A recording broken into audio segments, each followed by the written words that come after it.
This is TWiT.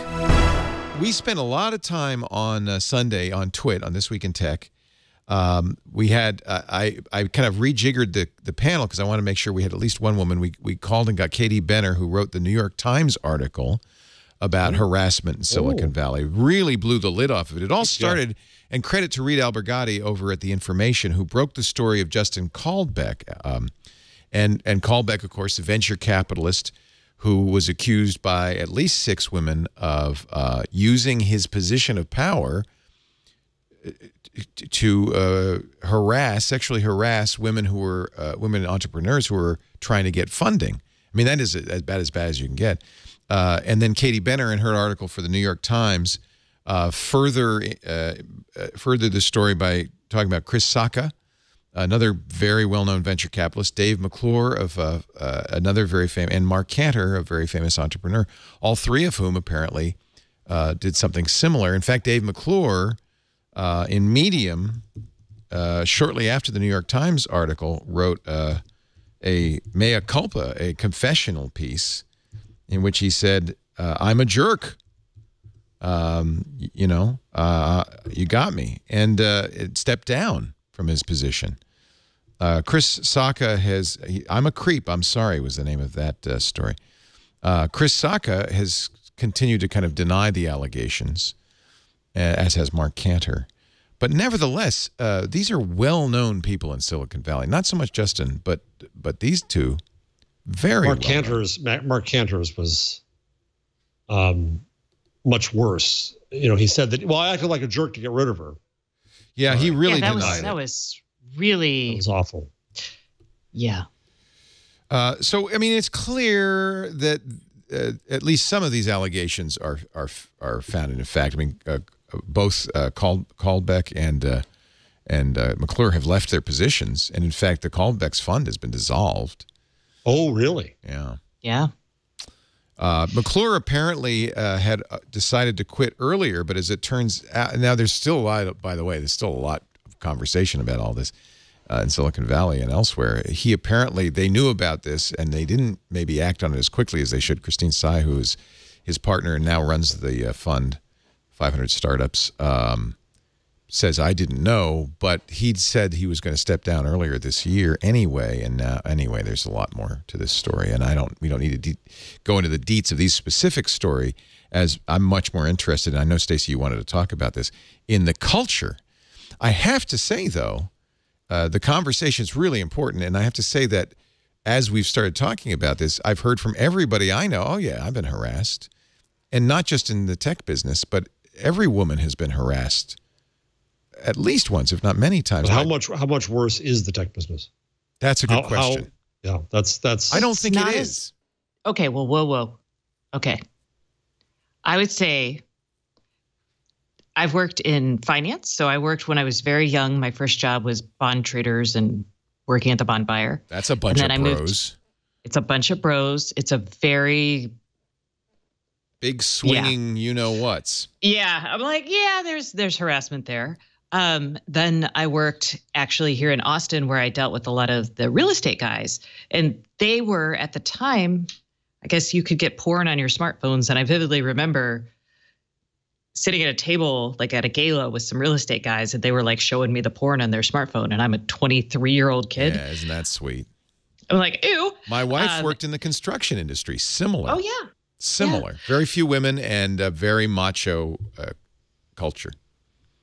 And then, yeah, tech guys are also bad. So honestly, I think let us say, oh, hey, I think the issue here is that the tech industry is not as enlightened as they maybe thought they were. Yes, and not as diverse as it needs to be.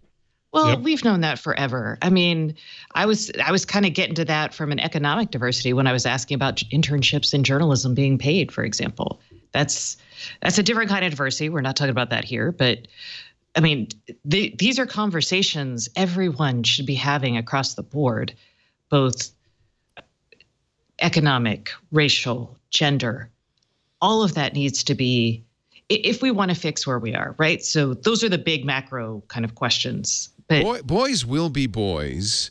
Wrong. If there aren't enough women around to say, knock the heck out and stop it. So that's not, I mean, and most women aren't going to do it because boys still have the power and you don't want to be seen That's as. right. So you until can't women say- are equals in power, I would submit that's going to be a problem. You should not say the word boys will be boys. You as a person, Leo, should say, hey, there's not enough women in power. I'm going to say, hey, stop it. Don't do that.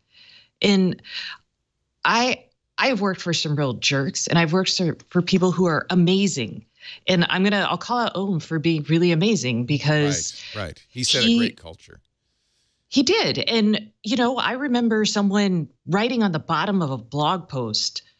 It was a picture from one of our structure events, and it was a picture of me sitting talking to some person at a cloud computing event. And the person wrote, great legs. And I saw this and I was like, oh my God, that's so embarrassing. And Ohm just without even thinking about it, just deleted it and was like, sent a note to the person, was like, screw you. We don't want your kind here on our site. And good for Ohm. I love that. I don't say boys will be boys to in any way condone it or even say it's okay, but just that this is what happens when you get a bunch of men together. You go in a locker room. It doesn't have to happen. I get lots of men. But it does. I agree it shouldn't happen, but it does. And somebody in the chat room saying, I worked in construction. There's not a single construction office in the country that doesn't have a adult calendar on the wall. Now, if there were women executives, that would stop immediately. It might not. Some women internalize a lot of this. I guess. I'm looking at Google's diversity report, which just came out. This is overall 69% men, 31% women in general. If I go to tech, which is what we really care about, it goes down to 20% women.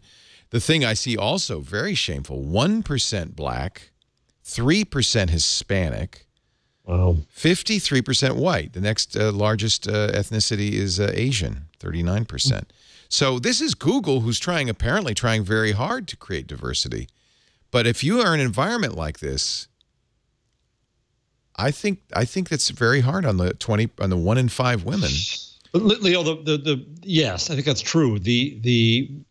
What should frighten us more is that when for whatever reason, one person has the courage to come out and expose this, the number who then follow. Yeah, look what's happened. BC or whether it's Bill Cosby or any of these cases.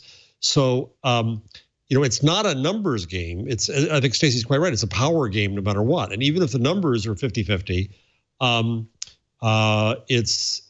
there's intimidation that goes beyond even that. Oh, absolutely. And, aggressions of all kinds.